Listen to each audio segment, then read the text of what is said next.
สวัสดีครับผมสวัสดีพี่น้องฟังไทยสำบายดีพี่น้องฟังลาวเบิร์ดสุขุสุขนสวัสดีครับพี่น้องสวัสดีครับทุกคนมื้อนี้กะบอลังมาส่งน้ำแข็งคือเก่านะฮะพี่น้องนะเหตุงานอยู่ประเทศไทยทุกคนหาเงินหาทองอยู่ประเทศไทยทุกคนตอนนี้บอลังกับเหตุงานส่งน้ำแข็งนะฮะทุกคนนี่ตอนนี้อยู่ซอยสามัคคีนะทุกคนบอลังส่ง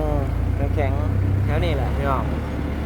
บอลังสิให้มาเบิ่งบรรยากาศอยู่ในประเทศไทยยามเช้าๆนะฮะพี่น้องนะก็คือแบบว่าอากาศดีเลยแหละช่วงนี้มันก็เป็นหน้าร้อนนะทุกคนนะหน้าร้อนนี่ขายน้ำแข็งดีทุกคนเอาเมื่อนี้ก็กำลังเห็นงานผู้เดียวพี่น้องเพราะว่าบายุมันหยุดกำลังเห็นงานผู้เดียวเห็ดครับบายี2 คนปกติลูกน้องสิมี3 คนนะพี่น้องนะ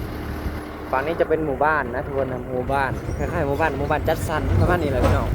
เนี่ยทางเขาหมู่บ้านเพิ่นมันสิเป็นความปลอดภัยข้างแน่ได้พี่น้องมีรปภยามตลอดทุกคนเลยนี่เนี่ยเป็นหมู่บ้านฝั่งนี้ก็ได้ทุกคนหมู่บ้านจัดสรรพี่น้อง